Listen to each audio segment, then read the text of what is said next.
Gracias por no dejarme sola. Incluso cuando me duele, sé que estás aquí. ¿Qué puede hacer que una joven noble lo abandone todo para vivir descalza y en silencio? Las colinas de Asís, cubiertas de olivos plateados, guardaban el secreto de una joven que cambiaría la historia de la iglesia. Y esa historia comenzó una noche, cuando la ciudad dormía y el cielo se llenó de estrellas. Asís, finales del siglo XII.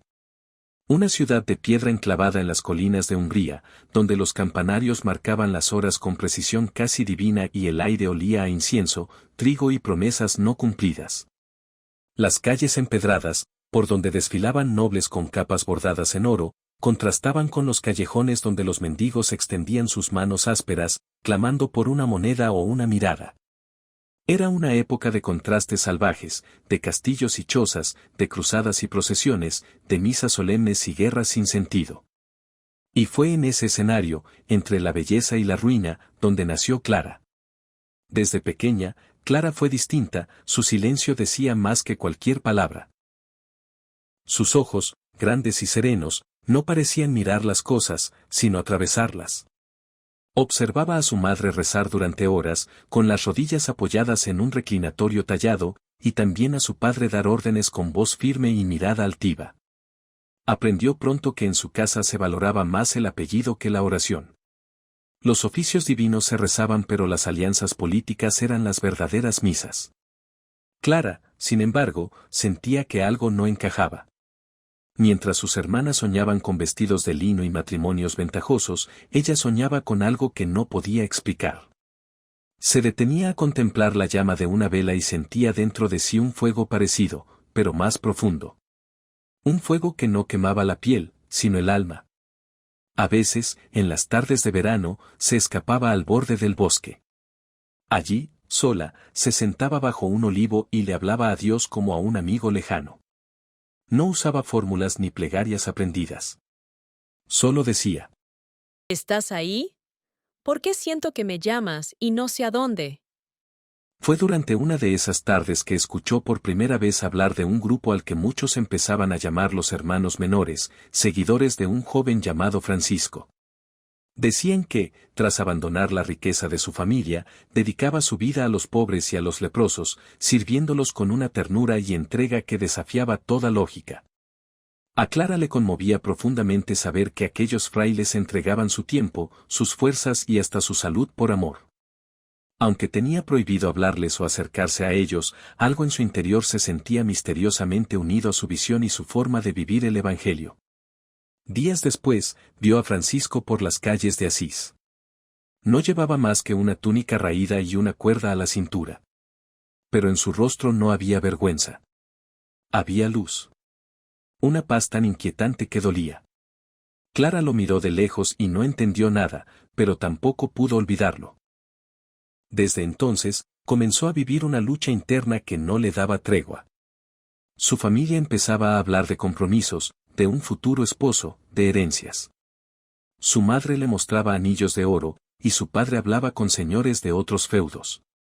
Pero Clara solo pensaba en la túnica de ese hombre y en la libertad que reflejaba su mirada. Una noche, después de una cena en la que se habló de su inminente boda, Clara no durmió. Se levantó en silencio, caminó hasta la pequeña capilla del palacio y se arrodilló. El frío del mármol le atravesó las rodillas, pero no se movió. Cerró los ojos y dijo, por primera vez con claridad: Señor, si eres tú quien me llama, dime qué hacer, porque tengo miedo, pero más miedo tengo de vivir una vida que no es mía. Poco después, Francisco predicó en la Catedral de Asís durante la Cuaresma del año 1210. Clara, de tan solo 18 años, escuchó sus palabras con el corazón palpitante. Sus palabras no eran solo sermones, eran un llamado profundo, una invitación a la libertad verdadera, a despojarse de todo lo superfluo para seguir a Cristo con el alma desnuda, sin ataduras, sin miedo. Clara sintió que algo dentro de ella despertaba, algo que había permanecido en silencio durante mucho tiempo, esperando ese preciso momento para revelarse. Y entonces ocurrió, el silencio se volvió presencia. El miedo, determinación. Y en ese instante, lo supo, debía huir. No del mundo, sino de todo lo que la alejaba de Dios. Lo que nadie sabía es que esa decisión no solo iba a romper las expectativas de su familia. Iba a iniciar una revolución que cambiaría para siempre el rostro de la iglesia. El viento soplaba con una suavidad casi imperceptible, pero para Clara, esa brisa nocturna era como el susurro de Dios diciéndole, ahora. Afuera, las antorchas del palacio aún ardían débilmente, custodiando una fachada de nobleza que ya no le pertenecía. Dentro, sus hermanas dormían profundamente, envueltas en telas finas, ajenas al huracán que se gestaba en el corazón de la mayor. Clara, de pie junto al arcón donde se guardaban los mantos de ceremonia, no buscaba joyas ni vestidos, sino el velo más sencillo que pudiera encontrar. Se lo colocó sobre la cabeza con manos temblorosas, no por debilidad, sino porque sabía que, al bajar esas escaleras, ya no habría regreso. Cada paso que daba hacia la puerta principal era una despedida silenciosa, de su infancia, de sus privilegios, de todo lo que el mundo consideraba valioso. Pero no tenía miedo. Sentía dentro de sí una paz que no venía de los razonamientos, sino de la certeza. Era 18 de marzo de 1212, un domingo de Ramos. El día en que, por fin, se atrevía a darle una respuesta concreta al llamado que el Señor había puesto en su corazón. Cruzó el umbral sin hacer ruido, como quien atraviesa el velo entre lo visible y lo eterno.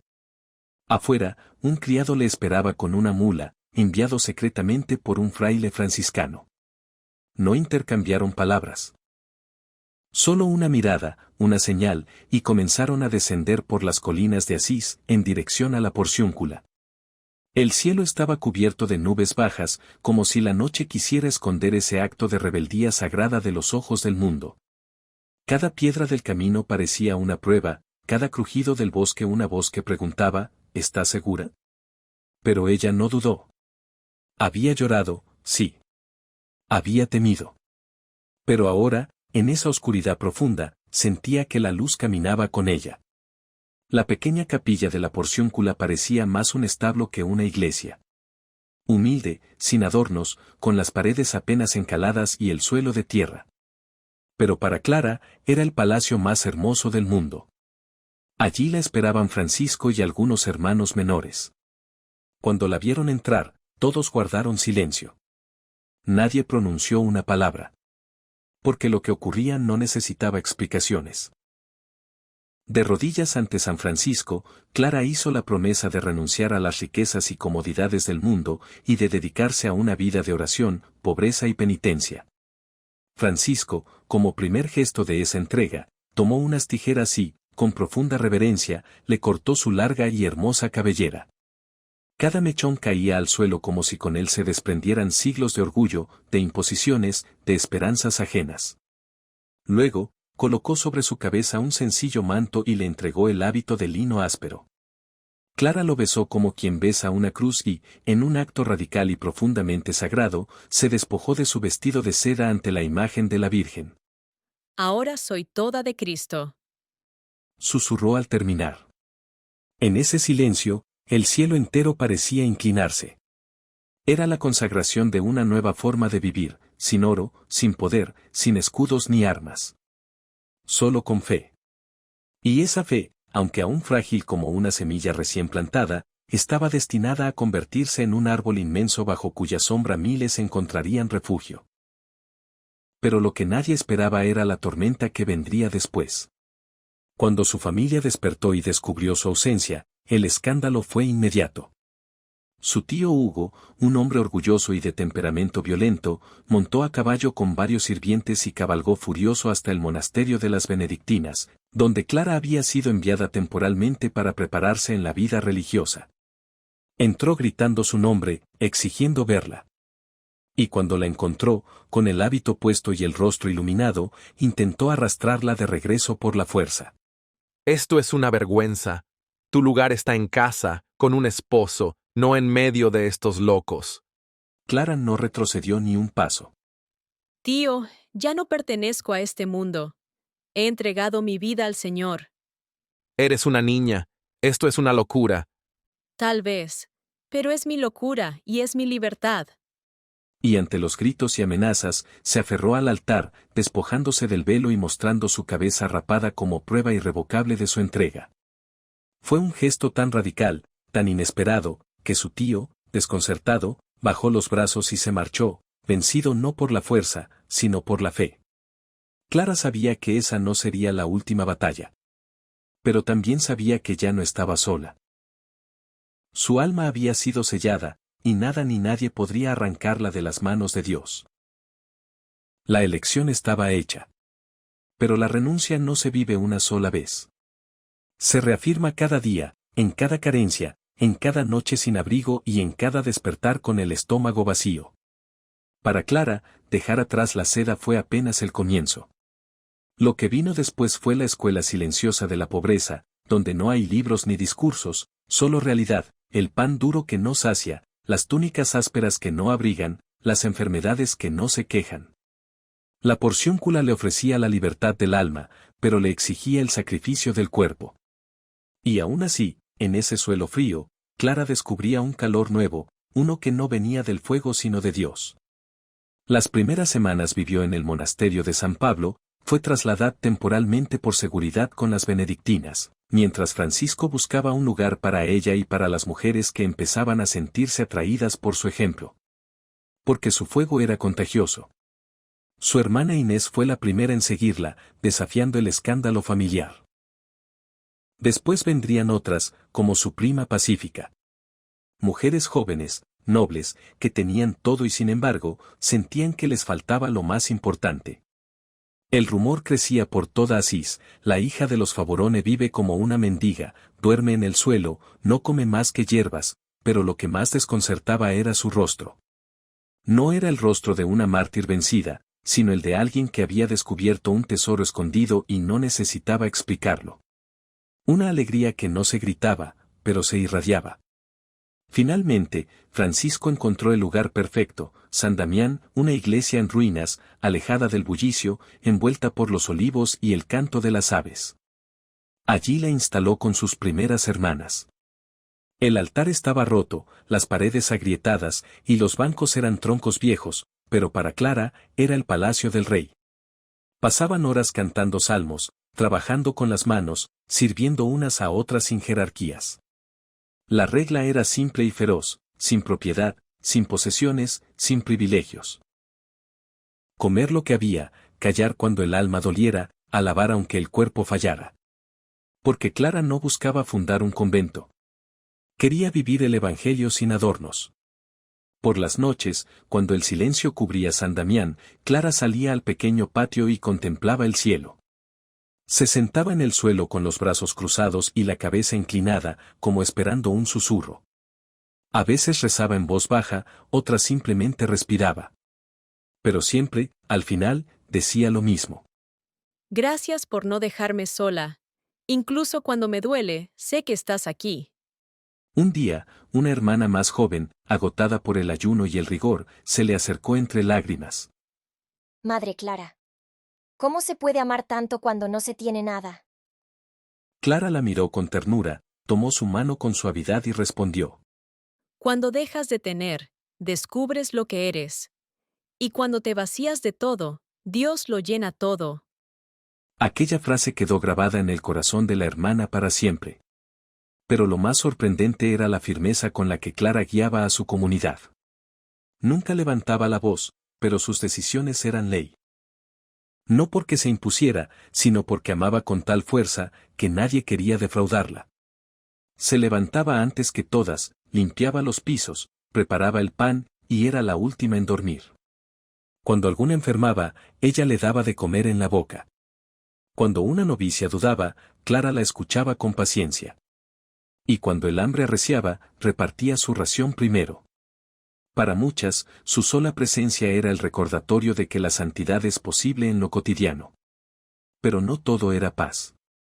Hubo días en que el pan escaseó tanto, que algunas hermanas pensaron en abandonar. Las enfermedades comenzaron a golpear, y los nobles de Asís, heridos en su orgullo, empezaron a boicotear el convento. Que se mueran de hambre si quieren, pero no esperen ayuda, decían. Francesco les enviaba lo poco que podía, pero incluso él atravesaba dificultades. En uno de esos días oscuros, Clara reunió a sus hermanas en la capilla, sin decir palabra. Colocó el único pedazo de pan que quedaba sobre el altar, lo partió con lentitud, y lo distribuyó en silencio. Cada trozo era minúsculo, pero todas lo recibieron como maná. Luego, con voz suave, dijo: Hoy comemos poco, pero mañana comeremos del amor de Dios, y eso sacia más que 1000 banquetes. Y al día siguiente, sin que nadie supiera cómo, llegaron cestas de pan, aceite y frutas. Un campesino desconocido las había dejado a la entrada del bosque, por una voz que lo llamó en sueños. Las hermanas lloraron. Clara sonrió. Y solo dijo: El que se fía de Dios, nunca se queda con las manos vacías. Las paredes de San Damián eran delgadas, frágiles, hechas para proteger almas, no para detener espadas. Y sin embargo, en aquella noche de 1240, cuando las campanas de Asís dejaron de sonar y el rumor de pasos metálicos comenzó a llenar el aire, se convirtieron en escudo. Afuera, el ejército sarraceno avanzaba sin piedad. Las tropas de Federico II, que había reclutado mercenarios musulmanes para su causa, marchaban sin compasión, quemando viñedos, saqueando casas, arrasando pueblos enteros. Ya habían tomado la abadía de Santa María de los Ángeles. San Damián era el siguiente objetivo. Dentro del convento, las hermanas temblaban. Algunas rezaban en voz alta, otras se abrazaban llorando. El crujido de las ramas bajo las botas enemigas se mezclaba con gritos en lenguas que no entendían, pero que sonaban a amenaza. No había escapatoria. No había armas. Solo mujeres frágiles, pobres, entregadas a una vida de oración. Pero entre ellas, estaba Clara. No se dejó vencer por el miedo. Avanzó lentamente hacia la capilla. Sus pies descalzos no hicieron ruido, pero su alma gritaba una sola palabra: fe. Abrió el tabernáculo con manos temblorosas, tomó el copón con el Santísimo Sacramento, y lo alzó como quien alza la única esperanza. Sus ojos, consumidos por el ayuno y la enfermedad, brillaban con una luz que no era suya. Salió al pequeño balcón de la capilla, se colocó de rodillas, y alzando el copón hacia los cielos oscuros, dijo con voz firme: Señor, protege a tus siervas. No tengo otra fuerza que la tuya. No tengo otro ejército que tu presencia. Tú que puedes más que todos los reyes, defiéndenos. Las hermanas, al verla allí, tan débil y tan grande, dejaron de llorar. Se unieron en oración. El miedo no desapareció, pero fue empujado por algo más profundo, la certeza de que si iban a morir, lo harían abrazadas a la Eucaristía. Y entonces, ocurrió. Los soldados que ya habían escalado los muros se detuvieron. Uno de ellos, el más cercano al convento, alzó su lanza, pero de pronto, gritó algo ininteligible y retrocedió con los ojos desorbitados. Otro intentó avanzar pero cayó de rodillas como si hubiera chocado con un muro invisible. Uno a uno, los hombres comenzaron a gritar, a mirar hacia arriba, a taparse el rostro como si una luz insoportable les cegara. Dieron media vuelta. Corrieron. Huyeron como si estuvieran siendo perseguidos por un ejército que nadie veía. Clara no se movió. Solo bajó lentamente el copón, lo abrazó contra su pecho y cerró los ojos. Las lágrimas corrían por su rostro, pero no de miedo sino de gratitud. El convento estaba a salvo. Sin una sola espada. Sin una sola herida. Cuando volvió al interior, todas las hermanas la miraban como si hubieran visto un milagro. Y lo habían visto. Una joven postulante se acercó temblando y susurró: ¿Qué fue eso, madre? ¿Qué vieron ellos que nosotros no? Clara la miró con dulzura, la tomó de las manos y le dijo: Vieron lo que solo el alma puede ver. Vieron a aquel que habita en el pan, y nadie que vea su rostro puede hacer daño. El silencio que siguió fue más profundo que el miedo. Porque habían entendido algo que ninguna predicación podía enseñar, que la presencia real de Cristo no es poesía, es escudo. Que cuando el mundo te amenaza, la Eucaristía no es un símbolo, es un ejército invisible. Desde aquel día, San Damián nunca volvió a temer. Las hermanas vivían con la misma pobreza, la misma enfermedad, los mismos ayunos, pero algo había cambiado. Ya no se sentían frágiles. Se sabían invencibles. Porque si Dios estaba con ellas, ¿quién podría estar en contra? El milagro del copón selló algo invisible pero profundo. San Damián no era solo un refugio, era tierra consagrada por la fe viva. A partir de ese momento, la comunidad creció no solo en número, sino también en espíritu. Jóvenes de toda Umbría llegaban con el corazón agitado, no en busca de una vida fácil, sino de una vida verdadera. Venían atraídas por la fama de Clara, pero al llegar descubrían que su santidad no era espectáculo, era una forma de amar. Ella no hablaba mucho, pero cuando lo hacía, cada palabra parecía nacer directamente de su oración. Su mirada no juzgaba, pero tampoco se dejaba engañar. Y es que la vida de Clara estaba tejida de gestos silenciosos que revelaban una profundidad sobrenatural. En una de las visitas del Papa al convento, cuando el reloj del cielo marcó el mediodía, Clara le pidió al Santo Padre que bendijera los panes de su comunidad para conservarlos como recuerdo. Pero él, con ternura y firmeza, le respondió: Quiero que seas tú quien los bendiga. Clara, sorprendida, le contestó que no podía hacer algo así delante del vicario de Cristo. Entonces, el Papa, conociendo la santidad que habitaba en ella, le ordenó bajo voto de obediencia que hiciera la señal de la cruz. Clara obedeció, y al instante, una cruz quedó impresa sobre cada uno de los panes. No fue un simple gesto piadoso, sino un testimonio vivo. Una confirmación de que en manos consagradas incluso el acto más pequeño, como trazar una cruz sobre un pan, puede convertirse en sacramento. Aquel día, el pan no solo fue bendecido, fue marcado con la fe de una mujer que sabía que todo lo ofrecido a Dios se transforma. A Clara y sus compañeras las llamaban las damas pobres de San Damián, pero ella corregía con dulzura. No somos damas, somos hermanas. Y no somos pobres, somos libres. Inés. Su hermana de sangre. Su cómplice desde la infancia. La única que había tenido el mismo coraje para dejarlo todo cuando todavía no había garantías, ni milagros, ni aplausos.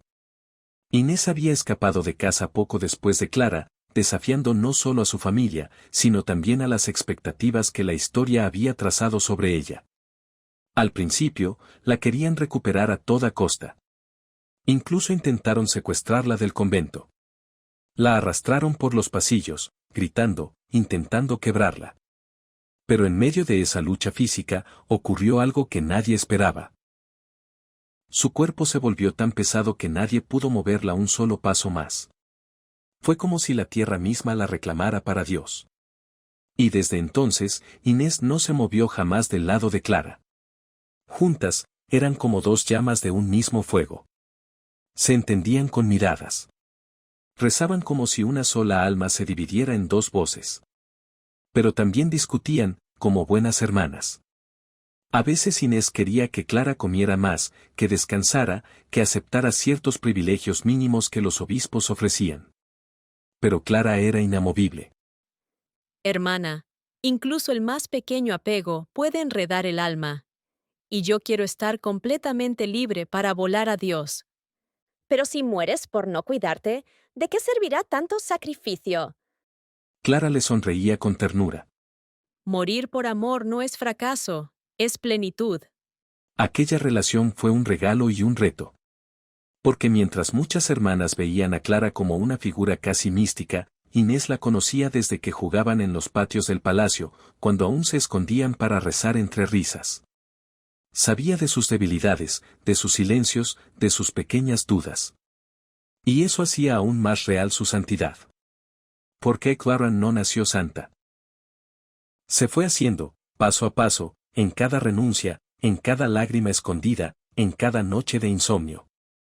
Y es que Clara, aunque firme, también era profundamente humana. Hubo noches en que se despertaba con fiebre, con dolores intensos que le impedían caminar. Enfermedades que le quitaban la fuerza, pero no la esperanza.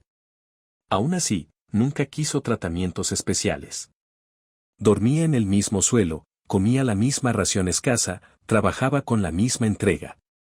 Y cuando alguna hermana enfermaba, se la veía a su lado, cantándole salmos o acariciándole la frente. su amor era concreto. No era teórico. No se hablaba, se encarnaba. Y aunque su cuerpo se iba debilitando, su alma crecía con una fuerza desbordante. Era como si cuanto menos tuviera físicamente, más capacidad ganara para amar. Y en ese pequeño convento, escondido entre los árboles de Asís, se iba gestando una revolución callada. Una que no usaba espadas, ni títulos, ni monedas. Solo almas encendidas. Francisco no era solo un guía para Clara. Era su espejo espiritual, su hermano del alma, su confidente más profundo. No hablaban con frecuencia, pero cuando lo hacían, bastaban unas pocas palabras para despertar una cascada de certezas. Había entre ellos una conexión tan intensa como pura, tan firme como invisible. Nunca fueron amantes como el mundo los habría querido imaginar, pero se amaron más que muchos que se juraron amor eterno. Porque su amor no buscaba poseer, sino elevar. No buscaba consuelo, sino santidad. Y en ese equilibrio imposible, Clara encontró uno de los desafíos más grandes de su vida: amar sin apegarse, seguir sin perderse, admirar sin depender. Francisco, por su parte, también la necesitaba. En sus últimos años, cuando el dolor de las llagas lo consumía, cuando el alma se le desgarraba entre visiones, conflictos y cansancio, era Clara quien lo sostenía en la distancia con una fidelidad silenciosa. Ella no discutía sus decisiones, pero tampoco se doblegaba ante su figura. Cuando Francisco propuso enviarles una nueva regla menos estricta, más adaptada a la vida de mujeres, Clara se negó con respeto, pero con firmeza. Nuestro Señor no hizo distinciones al llamar a la pobreza. Si Él fue pobre, ¿por qué nosotras no podríamos abrazar esa misma radicalidad? Francisco entendió. La admiró más aún. El tiempo pasaba y el cuerpo de Francisco comenzó a apagarse como una vela que ha ardido demasiado fuerte. Las noticias de su enfermedad llegaron a San Damián como un puñal. Clara no lloró frente a las hermanas, pero esa noche no durmió. Se quedó en la capilla, en silencio, mirando el altar. No pedía que Francisco viviera más. Solo pedía que su alma llegara intacta al cielo. Días después, ocurrió lo que nadie esperaba. Francisco pidió ser llevado a San Damián.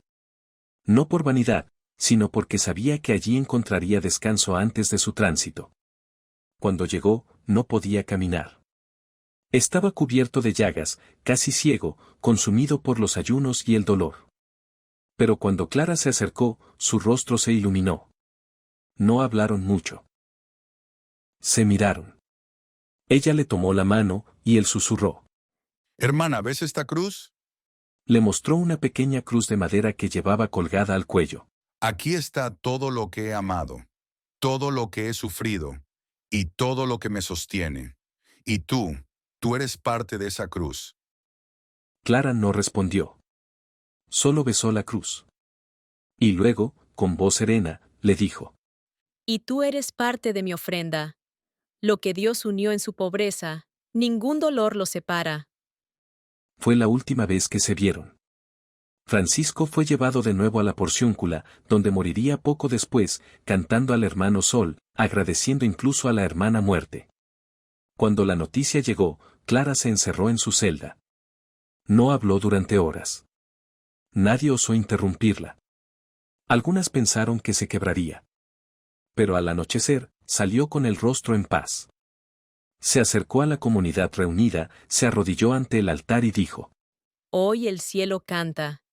Y aunque aquí nos duela, no hay mayor alegría que saber que el pobre de Asís ya descansa en el regazo del Padre. Desde entonces, algo cambió en ella. No se volvió amarga, ni triste, pero sí más silenciosa. Como si una parte de su alma hubiera cruzado ya al otro lado. Y, sin embargo, su liderazgo se volvió aún más luminoso. No hablaba de Francisco con nostalgia, sino con gratitud. Y cada vez que una hermana dudaba, decía. No lo perdimos. Solo está donde siempre quiso estar. Y si seguimos fielmente este camino, volveremos a verlo. Esa certeza la sostuvo durante años. Porque cuando el alma ama de verdad, no necesita tocar. Le basta con saber que el otro vive, aunque sea en la eternidad. El mundo no entendía la terquedad de Clara. Podían aceptar su pobreza, admirar su humildad, incluso celebrar sus milagros, pero no comprendían por qué se negaba a firmar una regla que le daba más facilidades. Varias veces, papas y obispos le ofrecieron fórmulas piadosas, versiones suavizadas del Evangelio, reglas adaptadas a la condición femenina.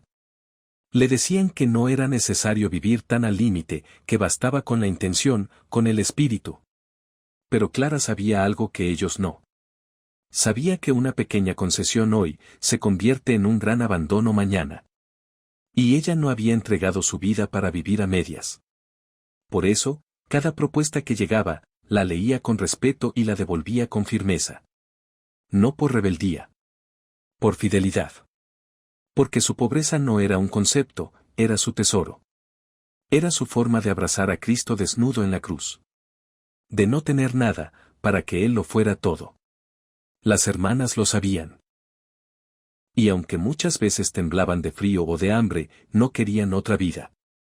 Porque veían en Clara algo que el mundo no podía dar, una libertad absoluta, una alegría inquebrantable, una fe que lo llenaba todo. Pero esa fidelidad tenía un precio. Los años pasaban y el cuerpo de Clara comenzaba a rendirse. Sus huesos estaban frágiles, sus pulmones debilitados, sus fuerzas cada vez más escasas. Pasaba días enteros en cama, casi sin poder moverse. Y aún así, seguía guiando la comunidad, escribiendo cartas a otras fundaciones, aconsejando a obispos y nobles que le pedían oración. No se quejaba. No pedía alivio. Solo una cosa repetía cada vez con más insistencia. Necesito que aprueben nuestra regla. No por mí. Por las que vendrán después. Esa regla, escrita con oraciones, vigilias y renuncias, era el corazón de su vida. No era solo un documento. Era su testamento espiritual. En ella pedía, sobre todo, lo que más había defendido, la pobreza total. Ni tierras, ni rentas, ni propiedades. Solo providencia. Solo fe. Solo Cristo. En los últimos años de su vida, esta batalla se volvió su cruz más pesada. La enfermedad la consumía lentamente. Ya no podía asistir al refectorio, ni cantar los salmos en comunidad. Pero cada noche, pedía que le leyeran fragmentos del Evangelio y respondía con oraciones entrecortadas, con la voz apenas audible. Las hermanas se turnaban para cuidarla, sabiendo que la estaban viendo apagarse, pero también viendo cómo su alma se volvía más luminosa. Una noche, cuando el cansancio la tenía al borde del desmayo, pidió escribir una última carta al Papa. La dictó con lentitud, palabra por palabra, como quien talla en piedra. No pidió privilegios, ni honores. Solo rogó que se aprobara su regla, tal como estaba, sin edulcorar, sin negociar. El mensaje llegó a Roma. El Papa Inocencio IV, conmovido por la fama de santidad de Clara, y tal vez también tocado por la insistencia humilde de quien hablaba desde una cama de dolor, decidió finalmente conceder lo que durante años le había negado. El 9 de agosto de 1253 llegó la bula papal con la aprobación oficial de la regla de Santa Clara. Era la primera vez en la historia que una mujer escribía una regla para mujeres y que la Iglesia la aprobaba sin modificaciones. Cuando Clara recibió el documento, ya no podía sostenerlo. Le temblaban las manos. Pero pidió que se lo leyeran. Y cuando escuchó las palabras del sumo pontífice, sonrió con una dulzura que solo tienen los santos. Lloró. No de tristeza sino de cumplimiento. Como quien ve florecer, al fin, la semilla que plantó con sangre. Ahora, Señor, puedo partir en paz. Ese día, el convento no cantó. Solo oró. Porque todas sabían que Clara estaba dando su último sí. No a una regla, sino a la voluntad de Dios. Los días que siguieron a la aprobación de la regla fueron, paradójicamente, los más serenos y los más intensos de la vida de Clara. Sabía que le quedaban pocas horas en esta tierra, pero no había tristeza en su rostro. Más bien, una alegría callada, como la de quien ha terminado una obra largamente esperada y se dispone, en paz, a entregar el pincel. El convento entero vivía en un silencio reverente. Las hermanas se movían con cuidado, Susurraban plegarias, vigilaban su celda como si custodiaban un altar. Clara ya no podía levantarse. Su cuerpo era casi un suspiro. Pero su alma era fuego. Un fuego que no ardía con ruido, sino con una luz serena, que tocaba a cada una de sus hijas espirituales con un calor que dolía y sanaba a la vez. Inés, siempre fiel, no se apartaba de su lado. Dormía en el suelo, tomaba su mano, le humedecía los labios, le hablaba al oído como si pudiera sostenerla con palabras. Una mañana, cuando los rayos del sol apenas comenzaban a tocar las tejas de San Damián, Clara pidió ver a sus hermanas. Las hicieron pasar de una en una, y a cada una le dijo algo. No fueron sermones, ni discursos. Fueron pequeñas frases que cada una guardó en el corazón como perlas. A una le dijo: Sigue sonriendo, incluso en el dolor. Tu alegría es medicina. A otra: Perdona rápido. No guardes sombras donde solo debe haber luz. A Inés, simplemente le susurró. Cuídalas como yo te cuidé. Y con eso bastó. Cuando se quedó sola, pidió un crucifijo. Lo sostuvo entre las manos con esfuerzo, y lo besó con una ternura tan profunda que hizo llorar a quienes la veían desde la puerta entreabierta. Luego dijo, como quien conversa con un amigo íntimo: Tanto me has amado, Señor. Tanto, que no merezco nada. Y sin embargo, me lo has dado todo.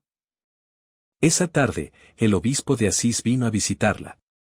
Se arrodilló junto a su lecho, sin palabras. Clara lo miró y le dijo con voz muy débil: Padre, ¿puedo confesarme una vez más? Él asintió. Cerraron la puerta. Nadie supo lo que se dijeron, pero cuando el obispo salió, tenía los ojos rojos de tanto llorar. Dijo simplemente: He estado junto a muchos moribundos, pero nunca vi a nadie tan vivo. Esa noche, San Damián se llenó de una quietud especial. Las hermanas oraban en la capilla, cantaban salmos a media voz, como arrullando un alma en tránsito. Inés sostenía la mano de Clara, y en un momento de silencio absoluto, escuchó que murmuraba algo.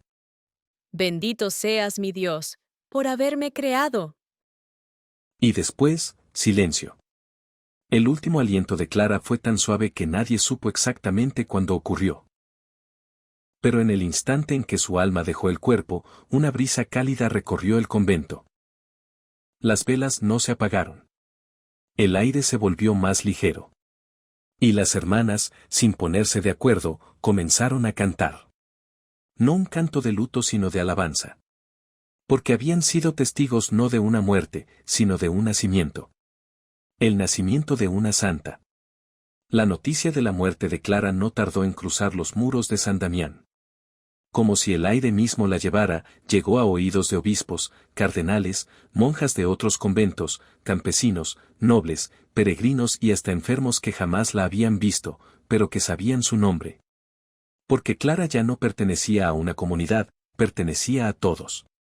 Las campanas de Asís comenzaron a sonar con un tono distinto, más lento, más profundo, como si incluso el bronce sintiera la ausencia de esa mujer que había vivido como si ya habitara el cielo. Inés, aunque rota de dolor, asumió el cuidado de la comunidad como su hermana le pidió.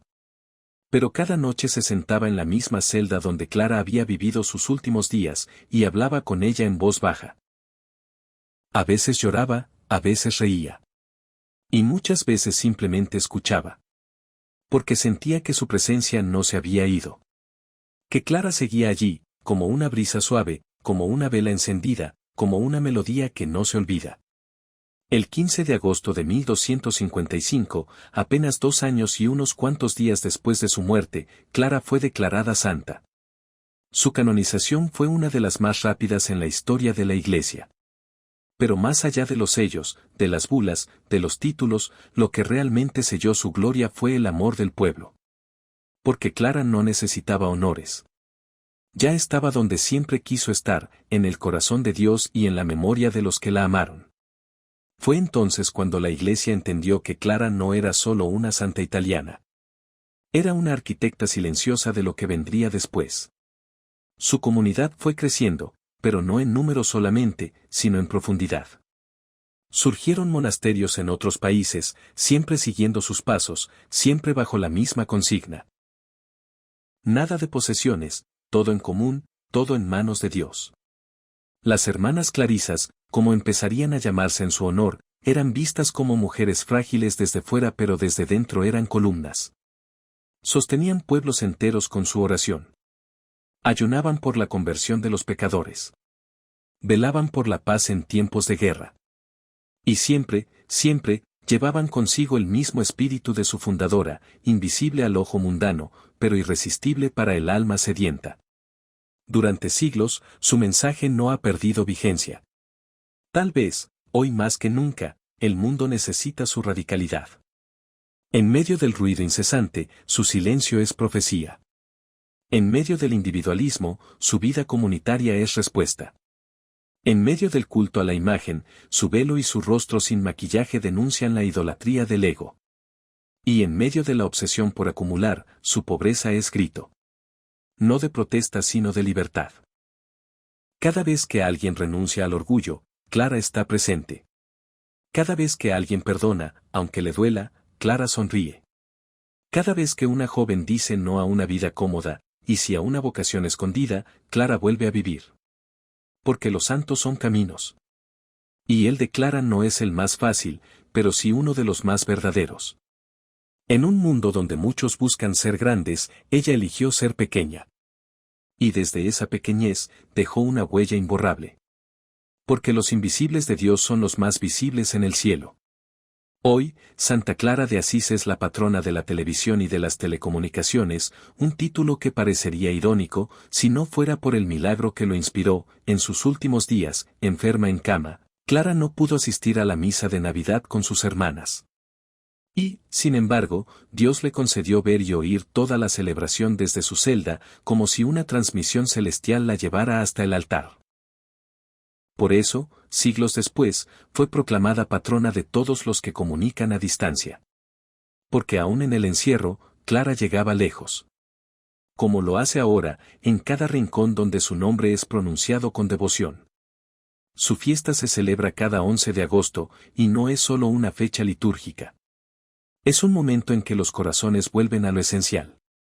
Porque Clara no dejó un legado de discursos, sino una presencia que transforma.